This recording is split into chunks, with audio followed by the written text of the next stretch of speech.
सर्वेभ्यो नमो नमः। जय श्री कृष्ण चैतन्य प्रभु नित्यानंद श्री अद्वैता गदाधर श्रीवासादि गौर भक्त वृंद। हरे कृष्णा कृष्णा कृष्णा हरे हरे, हरे राम राम राम हरे हरे। मूकं करोति वाचालं पंगुं लंघयते गिरिं यत्कृपा तमहं वन्दे श्रीगुरुं दीनतारिणं परमानन्दमाधवं श्रीचैतन्यमीश्वरं। हरि ओम तत्सत्। Hare Krishna, dear devotees. We have come together today on this very auspicious Thursdays to celebrate the very divine appearance of our Param Guru, Srila Bhaktisiddhanta Saraswati Prabhupada. Uh, his glory is so magnificent, it's very difficult to describe. He's a Nitya Siddha Paramahamsa, eternal associate of the Lord, who appeared even in his manifest Leela on earthly plane. He was a Naistika Brahmachari, a sannyasi, and the spiritual master of our very beloved Srila Prabhupada. So it's a very lofty stature that myself, being in the household life, in this ocean of sense gratification, trying to struggle here, I'm asked with the task to glorify.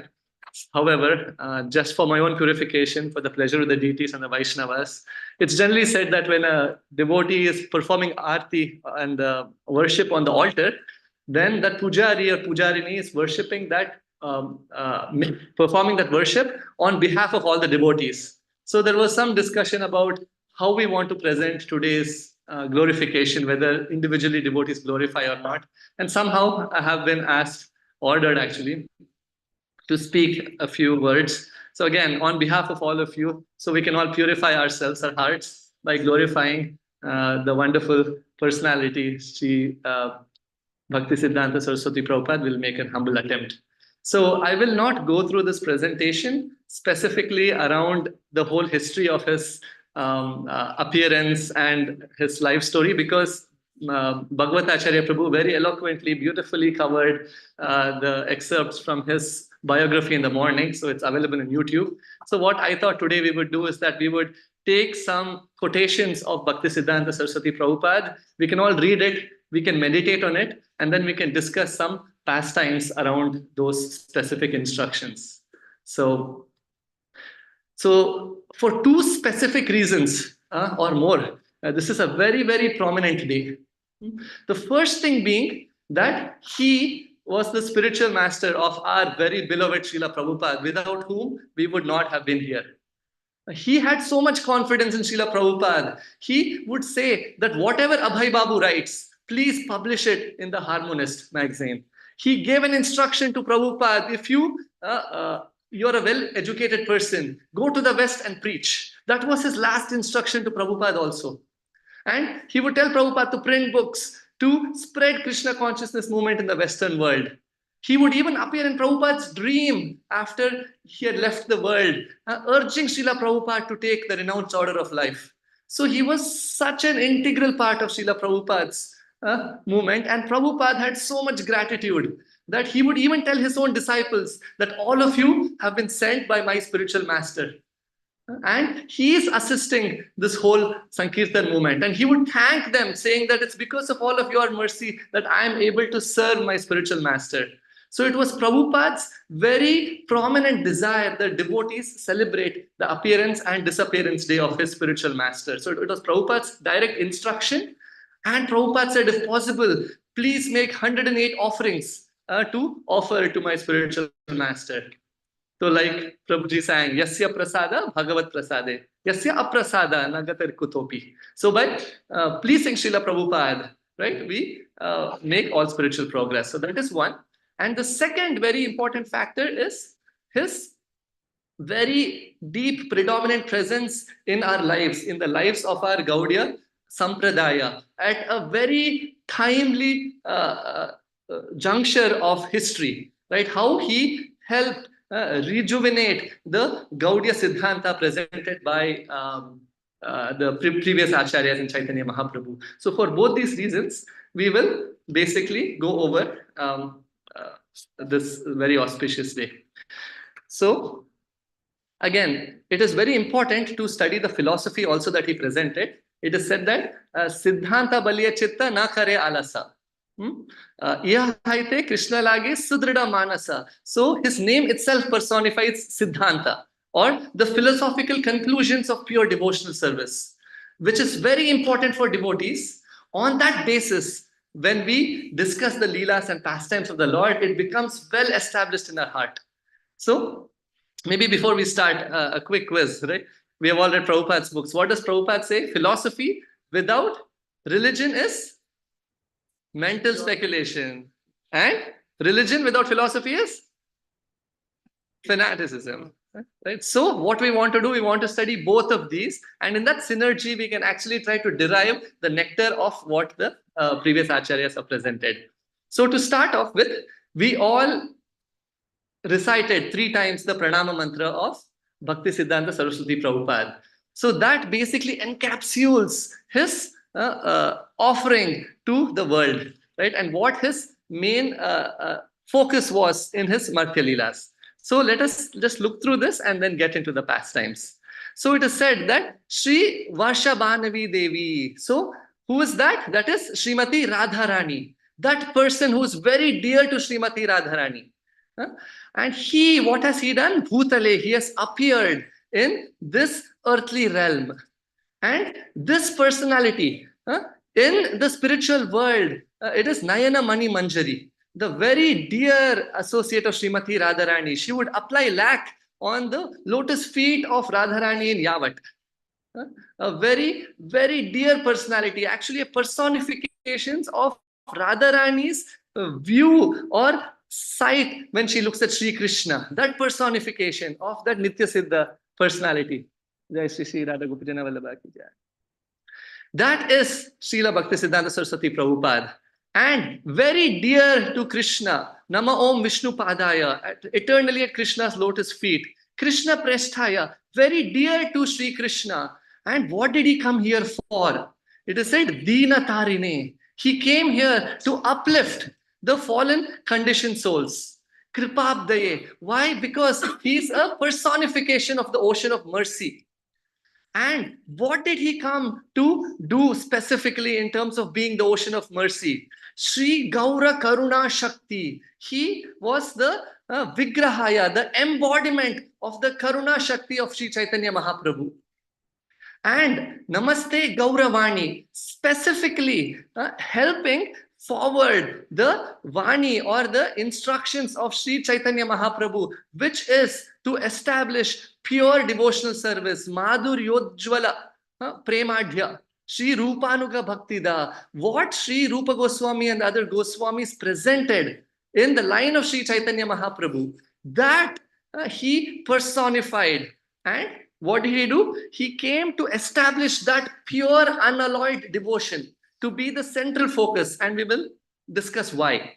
And he uprooted Viruddha Apasiddhanta Dvanta Harine, the Apasiddhantas, and the Apasampradayas. And in this way, Krishna Sambandha Vijnana, he dissipated Krishna Sambandha Vijnana, or the knowledge of attaining pure love for Krishna. So, to get a little glimpse of his appearance and how important it is, if we look at Sri Krishna, the Lord actually appears for 2 main reasons. Although he says in the Bhagavad Gita that Paritranaya Sadhunam Vinashaya Cha Dushkritam Dharma Samsthapanarthaya, for these 3 reasons. But actually it is said that the Supreme Lord Swayam Bhagavan need not appear for killing the demons. It is said that Swayam Bhagavanera Karma Nai Bhara Harana. Shrishti Karta Vishnu Karen Jagat Palana. Vishnu, the maintainer of this world, can easily kill the demons. But Krishna comes for 2 main purposes. Krishna comes for 2 main purposes. The first one is Prema Rasa Ninyasa Karilo Swadana, to taste Prema Rasa, the loving devotional sentiments with his devotees. And second, Raga Marga Bhakti Loker Karelo Pracharana, So just to spread the real essence of Raga Marga Bhakti, of loving devotional mellows, of giving a trailer of the devotional exchanges in the spiritual world. So when Krishna came, he was so, Prabhupada describes this in the purports of Chaitanya Charitamrita, that Krishna was so caught up with killing the demons, although it's the Vishnu within the Lord who is killing these demons. And he exchanged beautiful exchanges with the devotees in Vrindavan, Mathura, in Dwaraka, and he spoke the Bhagavad Gita. He was not fully satisfied. He was not satiated on both levels. On the level of exchanging these beautiful mellows, the Lord was thinking, what is it in Srimati Radharani that the glories of which is to be extolled to the world? What is she feeling when she sees me?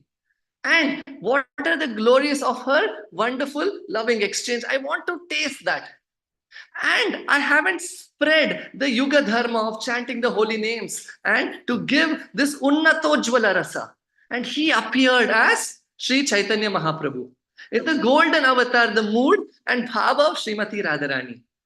And even in this mood of Lord Chaitanya Mahaprabhu, the Lord was so deeply enamored with tasting the rasa of Srimati Radharani that he literally spent 2 years touring South India, and he gave Krishna consciousness and converted different Mayavadis, Prakashananda Saraswati, Sarvabhauma Bhattacharya, and some others. And he entrusted the actual task of spreading this, bridging this gap, of giving this highest fruit, Nigama Kalpataror Galitham Phalam, the Prema the Shiromani of giving Krishna consciousness in that ultimate love to Rupa Goswami, Sanatan Goswami, and the 6 Goswamis, and to some other Goswamis. There was Lokanath Goswami, Bhugarbha Goswami, Kashishwar Pandit, some others, and they wrote these wonderful books, getting this from Chaitanya Mahaprabhu for all of us. And then later on, Jiva Goswami continued this with his followers, Shamananda Pandit and Srinivas Acharya and Narottam Das Thakur. And then there was a time in this world where this pristine message of Lord Chaitanya Mahaprabhu was covered. It got tainted by wrong interpretations. And then there was Vishwanath Chakravarti Thakur and Baladev Vidyabhushan who came and re-established it. And again, there were gloomy days. And this was about 200 years ago. And it was during that time, if you think of India, British were ruling over India. They were making even the elite Indians feel like their legacy, the spiritual truths that they have were not of the high class. They were all looking up to Britishers and Western education, Western lifestyle. They were introducing Christian missionaries here to India. Those spiritualists were also very distracted, either giving Bhagavad Gita just for some mundane exchange of some offerings, or Apasiddhantas. There were different sects. One sect, Jati Gosai, were saying only if you are born in Brahmin class are you a Brahmana. There were some castes, sects of the Gaudiya Vaishnavas, which were Sakhi Bekis, who were dressing up like the gopis, like Yashoda, like Krishna, and they were completely tainting this pristine Gaudiya Vaishnavism that Mahaprabhu introduced. Some other sects who were dressing up as the Lord and saying, they were calling themselves as Gauranga Nagaris, and they would dress themselves as Krishna or Chaitanya Mahaprabhu and said Mahaprabhu has come to spread Rasalila, and they would have illicit connections with women, and people were despising becoming followers of Lord Chaitanya Mahaprabhu. Those sincere devotees were performing bhajan in seclusion. And at this time, and other part of India was so involved in nationalism and freedom fight. At that time, when Bhaktivinoda Thakur appeared, he was trying to revive this Gaudiya Vaishnavism. And he prayed for a ray of Vishnu. And that ray of Vishnu who appeared personally to save the world was Sri Bhakti Siddhanta Saraswati Prabhupada. And when he appeared, it is described that when he appeared, his limbs of his body were showing different features that he's a great personality. Just the soles of his feet and his palms. We know how around his neck there was the umbilical cord, which was around his neck and his body, showing that he was a great personality who had appeared. His astrological charts also showed that. And we heard this morning in the class, that how when he appeared in 6 months, when Lord Jagannath's chariot stopped right in front of the house of Bhaktivinoda Thakur, when Bhagavati Devi, his mother, placed him near the lotus feet of Jagannath, he reached out to touch Jagannath Swami, and a garland fell down from Lord Jagannath around him, and all the devotees confirmed that he is that wonderful, great personality who has appeared. During his rice eating ceremony, it's described that when so many items were presented before him, he went and embraced Srimad Bhagavatam. The first grain of rice that he had was the Mahaprasad of Jagannath, and he was named Bimala Prasad. The mercy of Bimala Devi or Katyayani Devi, who first offers, to whom Jagannath Mahaprasad is offered. And he was a wonderful personality. Even materially speaking, he was so intelligent that one time he would read, he would retain that in his memory forever. At 7 years of age, he had recited and learned the 700 slokas of the Bhagavad Gita. He was initiated into chanting the holy names by his own father when he was just 7 years old. He would also worship the deity of Kurmadev that his father, Bhaktivinoda Thakur, had excavated when he was building the Bhakti Bhavan. And it's described when he was just 4 years old, his determination was so strong. We know the story of him just eating a mango fruit, which was not offered to the Lord, and mildly was he reprimanded by his father. And he took it so much to heart that all his life, he never touched a mango. That was his determination. Later on, we see that even when he was in school, it said that he was a master of math, of English, of Sanskrit, of astrology, astronomy. That during the class, when the teachers used to teach these subject matters, he would be reading Narottam Thakur's Prarthana or other books, Prema Bhakti Chandrika, and the teachers would say, "What are you reading? What did I just teach you?" And they ask him a question, and he would so eloquently answer it. And he would say, "By the way, if you have these questions about my answer, these are the answers." And he knew everything. And the teachers would say, "Okay, you continue reading the Bhakti literatures that you have." So in this way, he was so intelligent. And he was actually given the title Siddhanta Saraswati for giving a beautiful commentary on Surya Siddhanta, one of the great astronomical books, astrological books. So like this, it is said that when his spiritual master and his father disappeared, he went to Navadvip. And for 9 years, he took a vow of chanting 100 crore names of the Lord. He would just be wearing one kopin and chanting 192 rounds every single day. There would be holes in the roof. The water would be pouring and rains, and he had no time to fix the roof. He had to finish his rounds. He would hold an umbrella, and at the end of the day, finishing his vrata, he would eat whatever was little bit available without even touching it with his hands, just with his mouth, and drinking some Ganga water. Some of the devotees said even in Detroit, some of the sannyasis in the back in the day, Bhavananda Maharaj and others, during Kartik Vrata, they would just eat from the floor. So that was the level of his austerity. And when a disciple of his father, Kunja Bihari Prabhu, when he came and said, "You are performing this bhajan, you need to spread this mission of the Lord," he would say, "What is there to spread? Can't you see Lord Chaitanya Mahaprabhu, Nityananda Prabhu, and all of their associates are performing such wonderful pastimes? Those pastimes of the Lord were prakat in front of his eyes. He could actually see them. And he would be in like a madman in ecstasy, just crying and immersing himself in chanting the holy names of the Lord with so much determination." This was the mood of Siddhanta Saraswati Prabhupada before he started preaching the message of Lord Chaitanya Mahaprabhu. So about determination, there are some quotes that he says. He says, "To learn to tolerate is one of the most important responsibilities of those living in the mutt." The Supreme Personality of Godhead, Sri Krishna, is the only enjoyer. Everyone and everything else is the object of his enjoyment.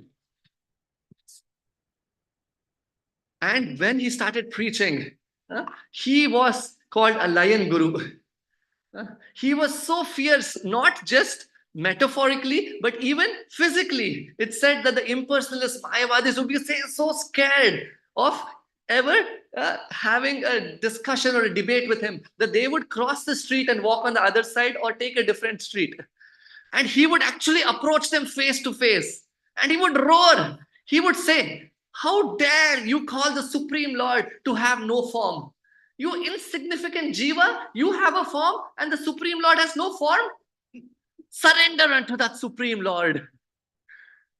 And they would be afraid. And at least, if not the Lord, they would surrender unto him and say, "Yes, whatever you say, we accept." And he would say, "Go and bring all your followers and disciples and make them surrender to the Supreme Lord." In this way, he would be so fierce. It is said that he was so resilient in his preaching that even Subhash Chandra Bose, at that time a great freedom fighter, he sent Jagannath Mahaprasad to him and his family for not one day or 1 month or 1 year. For 10 years, continuously he kept sending Mahaprasad. And many of his family members became devotees and stopped eating non-vegetarian diet and things. So I was remembering, I was once with Dev Madhav Prabhu.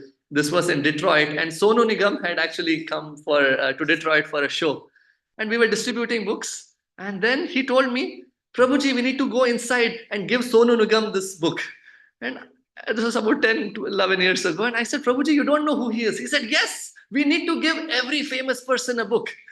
And he had some Mahaprasad of Kunj Bihari, and it was filled with ants. And outside, he was just brushing off the ants. And he went in and told, "I am a spiritual friend of Sonu Nigam." He went in, him and me. And I remember on the stage, Jai Shri Radha Gopijan Vallabha Nitai Pavan Gaur Hari Ki Jai.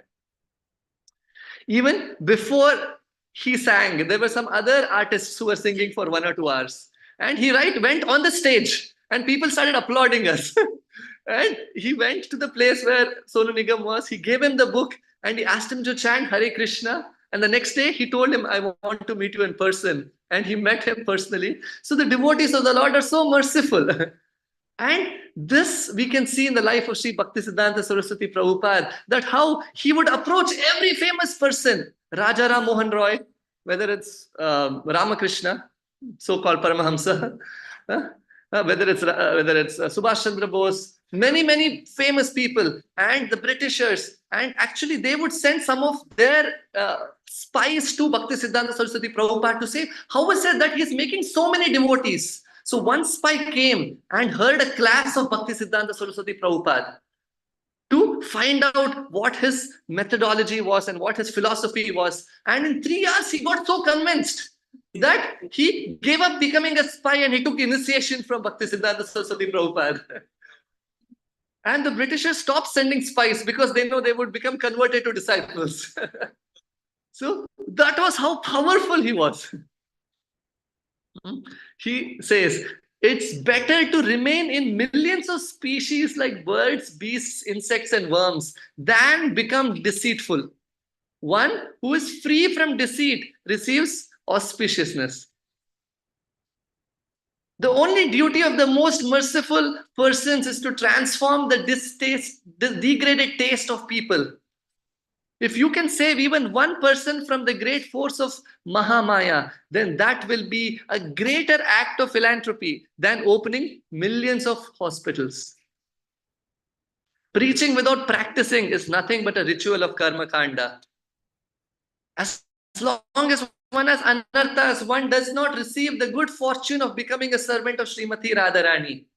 Those who discuss the transcendental pastimes of Srimati Radharani, the dearmost servitor of Sri Krishna, are sense gratifiers, covered enjoyers, and prakrita sahajiyas. Of course, when we have anarthas and you are reciting this for ulterior motives.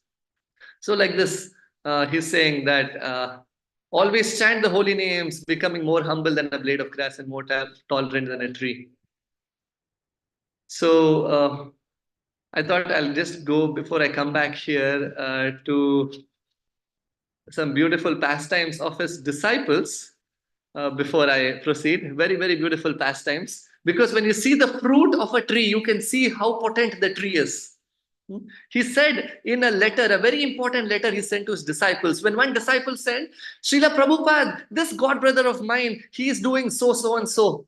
And he told this disciple, why are you criticizing your god brother? Do you know how fortunate you are that you are not in a position of being a guru?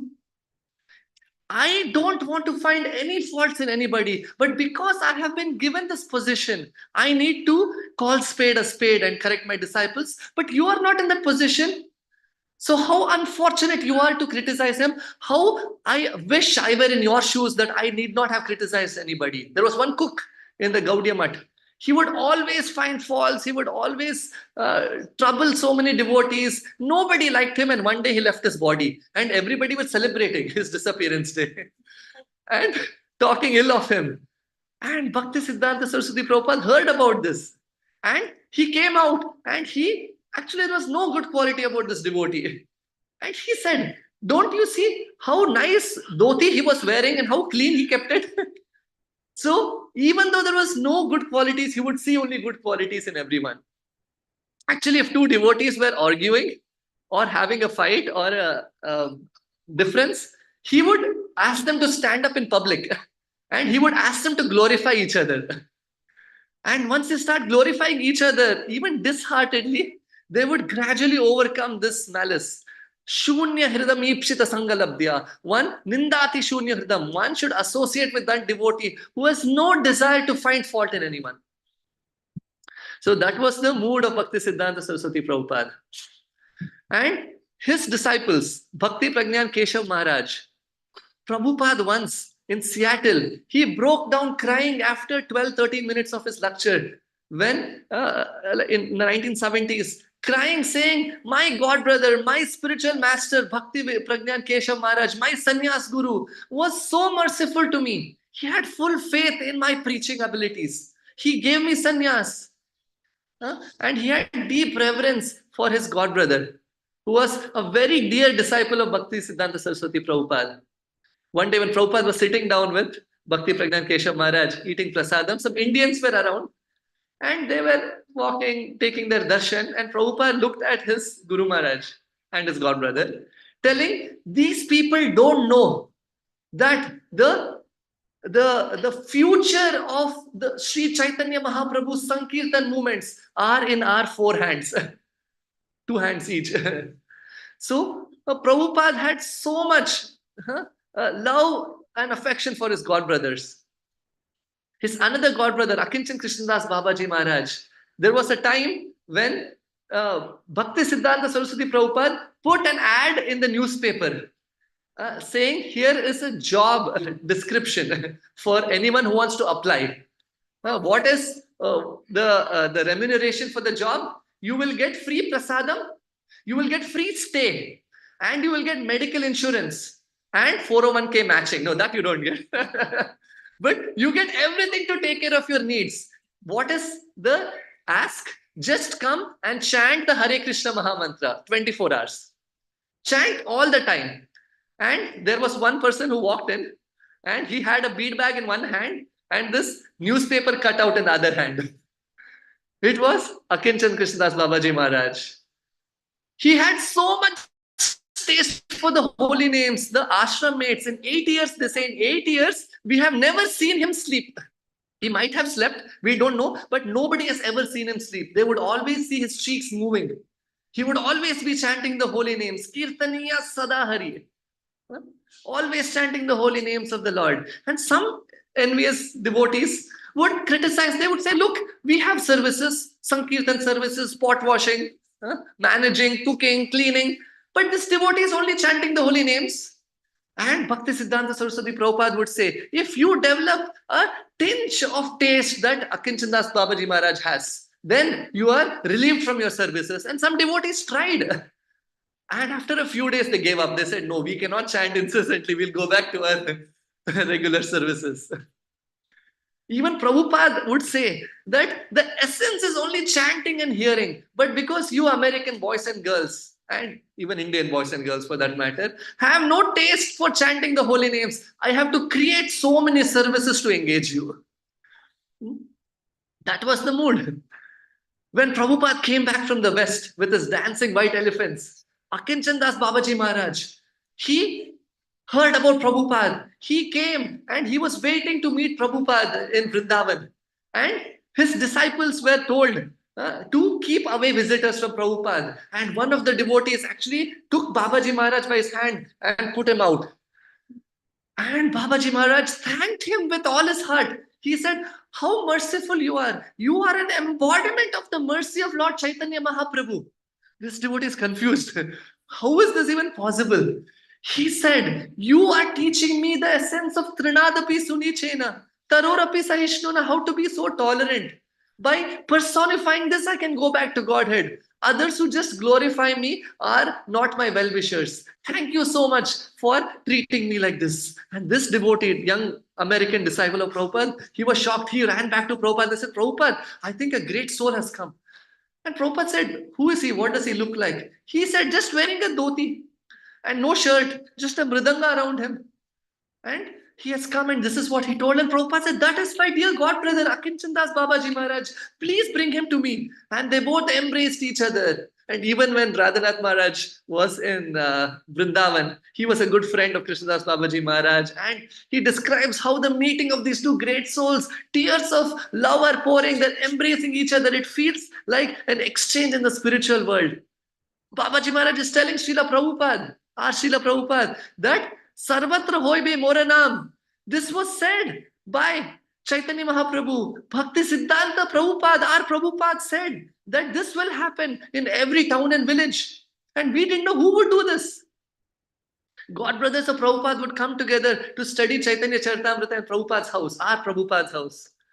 And they would discuss our Srila Prabhupada, Bhakti Siddhanta Prabhupada. He has disappeared. He didn't spread this all over the Vishwa, all over the world. Bhakti Vinod Thakur didn't do, then who would do this? Our other sannyas disciples sent to Germany and to London, they could not do this. Maybe it is only Bharatiya, within India. And Prabhupada said, no, no, no. How can Mahaprabhu make that mistake? Some very insignificant disciple of our Prabhupada would do this. And that prophecy was fulfilled by Srila Prabhupada. Actually, it is said that Bhakti Siddhanta Saraswati Prabhupada, we have heard this, right? That he told Srila Prabhupada, the first meeting, you are a very well-educated person, you know English, go to the Western world. That was not an instruction just for Prabhupada. He would give that instruction to many, many of his disciples. In fact, all of his disciples. But who actually took that to heart with a lifetime of preparation? That was our Srila Prabhupada. And Akinchan Das Babaji Maharaj would say, he told once Bibi Govind Maharaj that your spiritual master, Bhakti Siddhanta Swami Maharaj, he is one of the best of all the devotees, the crest jewels of Chaitanya Mahaprabhu's entire army, the commander-in-chief of the army. Once when actually Prabhupada, our Srila Prabhupada was leaving his body, he was not chanting anymore. And it is said that Bhakti Charu Maharaj was confused. Srila Prabhupada preached the holy names of Krishna all over the world, and now when he is leaving his body, he is not chanting. And Akinchan Das Babaji Maharaj was there. And he asked this to Akinchan Das Babaji Maharaj. He said, put a drop of Charanamrit in Prabhupada's mouth. When he put it in Srila Prabhupada's mouth, Prabhupada opened his mouth to accept the Charanamrit, and his tongue was moving inside, chanting the holy names. Hare Krishna, Krishna Krishna, Hare Hare, Hare Ram, Ram Ram, Hare Hare. So Prabhupada was always chanting the holy names. And Akinchan Das Babaji Maharaj had this beautiful, loving connection with Srila Prabhupada, with our Srila Prabhupada. Many, many wonderful disciples of Bhakti Siddhanta Saraswati Prabhupada. One disciple, he saw an article again in the newspaper and he came, one more candidate, right? He was 16 years old. And Bhakti Siddhanta Saraswati Prabhupada said, you are coming here, but where's your resume? Where is your recommendation letter? What's your LinkedIn profile? Where are you coming from? Write it in this piece of paper, an empty blank piece of paper with a pen. And he wrote one sentence. Who are you? Where are you coming from? He wrote one sentence and it brought tears in the eyes of Bhakti Siddhanta Prabhupada. He just said that I am only a servant of my spiritual master. Guru Dasya Eva Mora Adhikar. Mora Parichay. What is my Parichay? I am just a servant of my spiritual master. And Bhakti Siddhanta Prabhupada asked, what about your parents? Who are they? Where are you coming from? He said, millions of lifetimes I've had millions of parents. Now in this lifetime, I found my real savior. This is all I want. And he was actually a very dear friend of Srila Prabhupada. Prabhupada wrote to him in 1971 from America also. One president of a Gaudiya Math, it is said that Bhakti Siddhanta Prabhupada gave him, his disciple, the president of the Gaudiya Math, a instruction. There is this one devotee in your Math. He is creating lots of disturbance. He is very deviant. He is not following any standards and he's polluting everybody. You need to send him out of the Gaudiya Math. And a few days passed, a few weeks passed, a few months passed. And that devotee is still roaming around in that Gaudiya Math. But this president of the Gaudiya Math is missing. And some of the devotees came to Bhakti Siddhanta Prabhupada and they told Prabhupada, actually, that temple president is now begging on the street across the Gaudiya Math. And Bhakti Siddhanta Prabhupada said, maybe he misunderstood my instruction. I told him to banish the other devotee. And he called him. And he said, why did you banish that other person? He's still walking around. And he said, I understood your heart, my dear spiritual master. But I know your real heart. That although you banish him, then you come back thinking that he has left so much to come and serve me. After so many lifetimes, he has gotten the Hare Krishna Mahamantra and you will call him back. So I didn't want to actually send him out. And Bhakti Siddhanta Prabhupada said, then why did you leave? He said, I did not follow your instructions.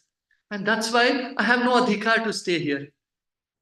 So these were the positions of his disciples. What to speak of him who is the root of all these fruits that we are discussing about. So many different pastimes. I know we don't have much time. One last pastime of one disciple of Srila Prabhupada.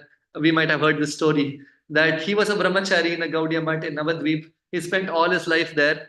And finally, he got diagnosed with an illness which would result in him leaving his body very soon in a few months. And he came to Bhakti Siddhanta Prabhupada and he said, I've given my life to you. I've been a brahmachari in this math. So now I have one desire. I want to see my mother. I haven't seen her in so long. I want to see her once. Bhakti Siddhanta Prabhupada said, no, you are not allowed to go out of this math. He said, just one time I have not asked for anything in return for all my services. And his ask was rejected by his spiritual master. And many days, weeks passed by. And finally, the doctors checked him again and they said, you have only a couple more days left in this body.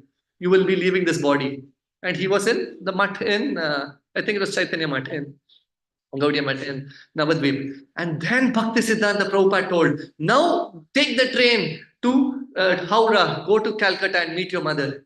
And he said, no, I have only 2 more days. I want to leave my body in the holy dham of Chaitanya Mahaprabhu. Please don't send me away. And he said, this is the instruction of a spiritual master to my disciple. Leave right now.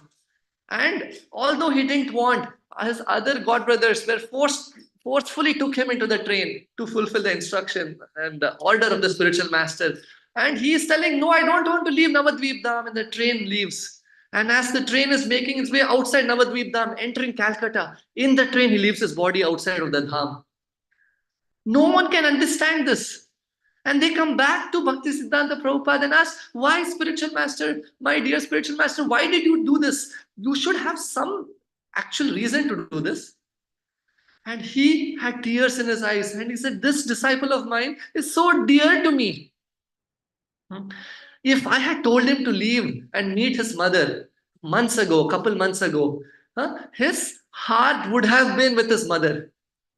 But now, although he left his body outside of Navadvip, Antakale cha mameva smaran muktva kalevaram. Krishna doesn't say where you leave your body, in what consciousness do you leave your body. His consciousness was in Navadvip. Although he had left Navadvip, he was hankering for Navadvip, he was hankering for Chaitanya Mahaprabhu, he was hankering for the holy Dham. And that's why he went back to Godhead. He said with tears in his eyes. So that is the mood of the great spiritual master, Bhakti Siddhanta Saraswati Prabhupada.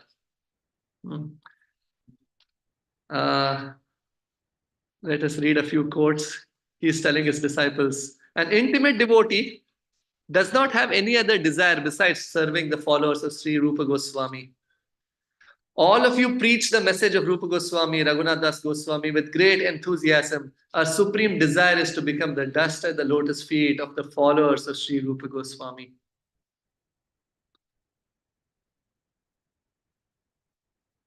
It is said that he had so much taste in chanting and hearing. There are many, many quotes on him asking devotees to chant the holy names of the Lord. Sometimes he would give class for 7 hours straight.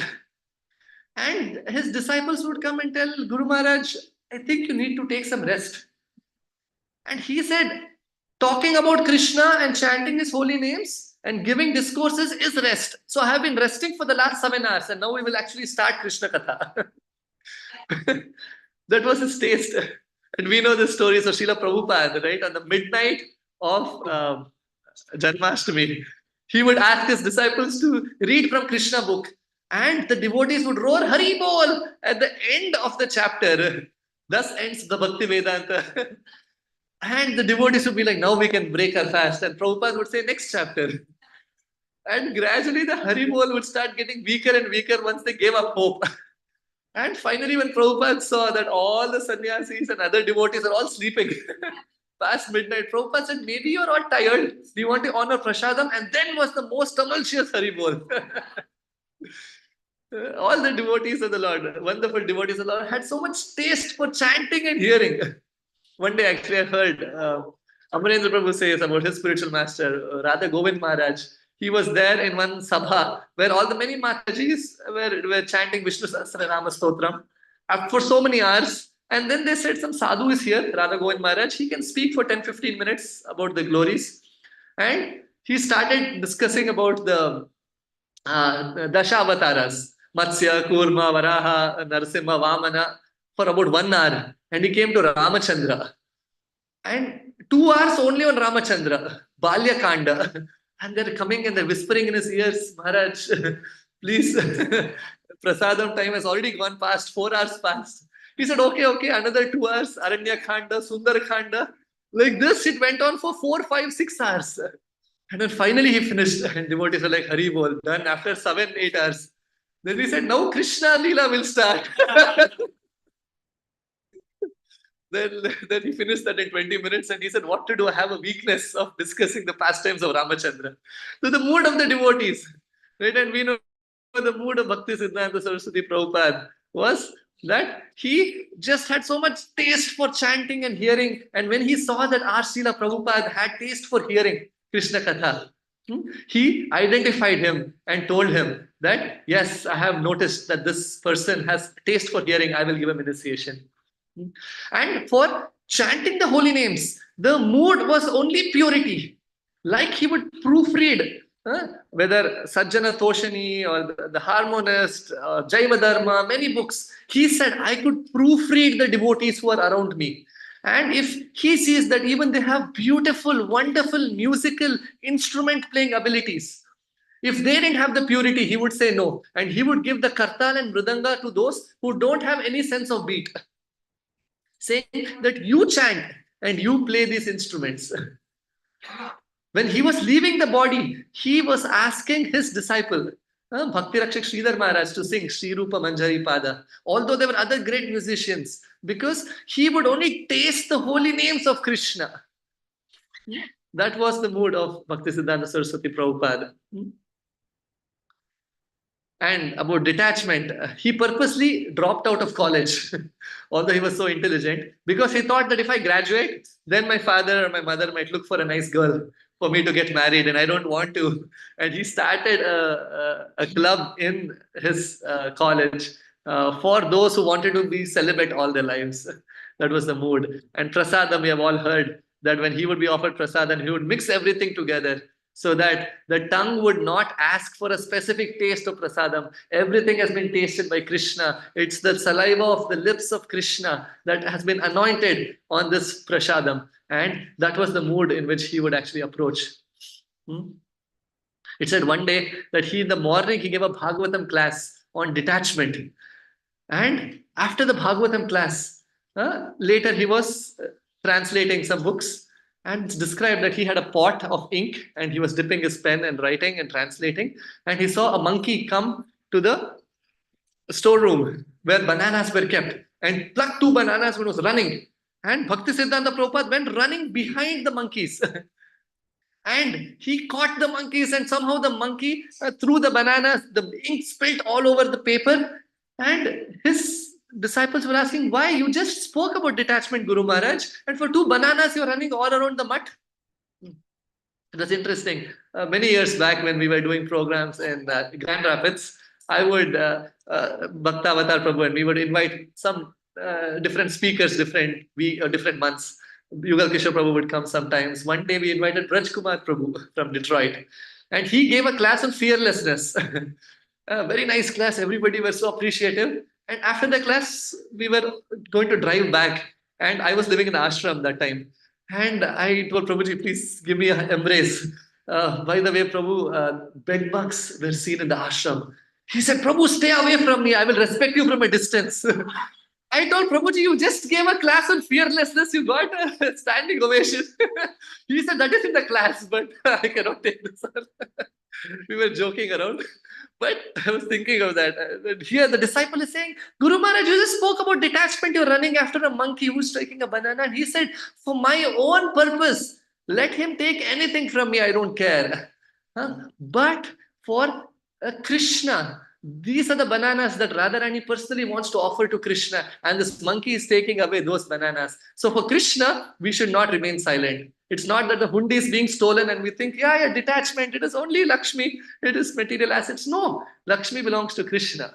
It is Krishna's assets. So protecting it is real attachment to Krishna and detachment from worldly things.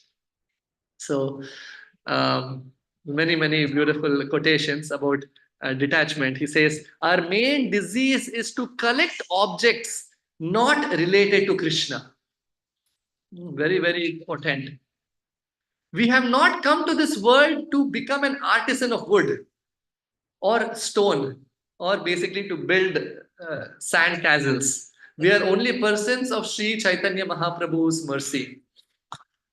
As soon as we get to know the absolute truth, we should become fixed in it. Instead of wasting a single moment of time left, we should be engaged in serving Sri Hari.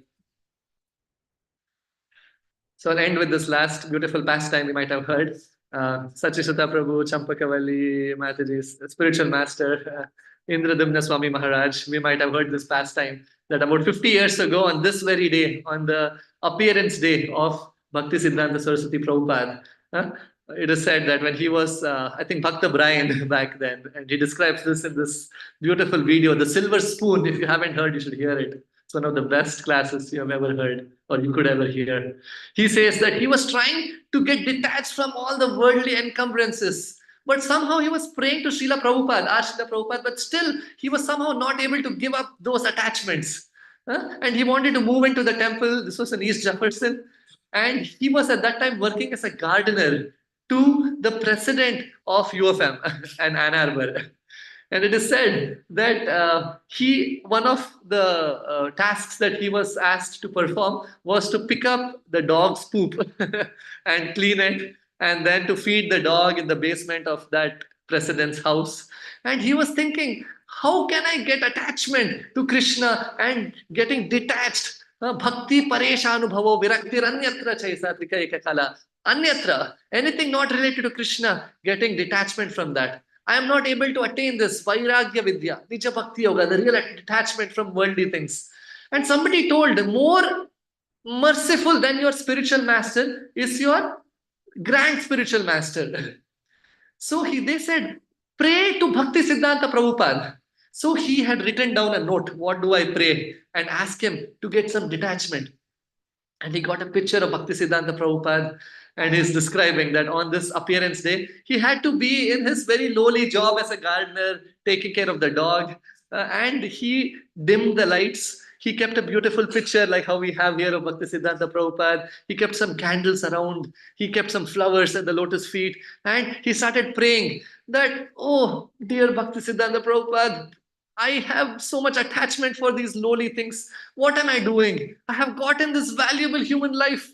Instead of serving Srila Prabhupada, your disciple, and my guru, Srila Prabhupada, and using this body and forwarding the mission of Sri Chaitanya Mahaprabhu, I am cleaning the poop of this dog, but I'm not able to give it up.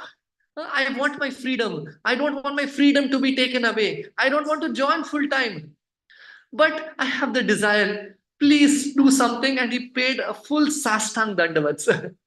At that same time, the door opened, and the president of UFM, he opened the door and he's seeing this young American boy in his early 20s sleeping on the ground, and there's an Indian Swami's photo there, candles around. And he asked him, who is this? He said, this is my Param Guru, Srila Bhakti Siddhanta Saraswati Goswami Prabhupada, the spiritual master of my Guru Maharaj, Bhakti Vedanta. He's like, what is happening? What are you doing here? He said, the goal of human life is to attain Krishna Prema. The Supreme Lord is Govindamadi Purusham. He's like, you are fired. And he said, thank you very much. And he said, never come back again. He said, I never want to come back. Please pray for me. So he was saying, if you want real detachment from those things keeping you away from Krishna, then today is the day when we can pray to the embodiment of all Vairagya. Right? Bhakti Siddhanta Saraswati Prabhupada ki jai. So maybe we can end with reading one more last quote. That as soon as we get to know the absolute truth, we should become fixed in it. Instead of wasting a single moment of time left, we should be engaged in serving Sri Hari.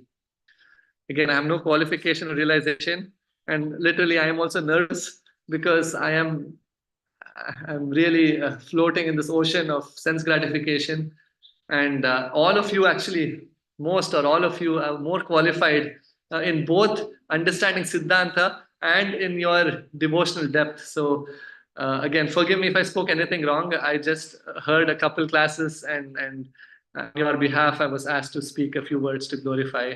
So for my own purification, I try to speak a few words.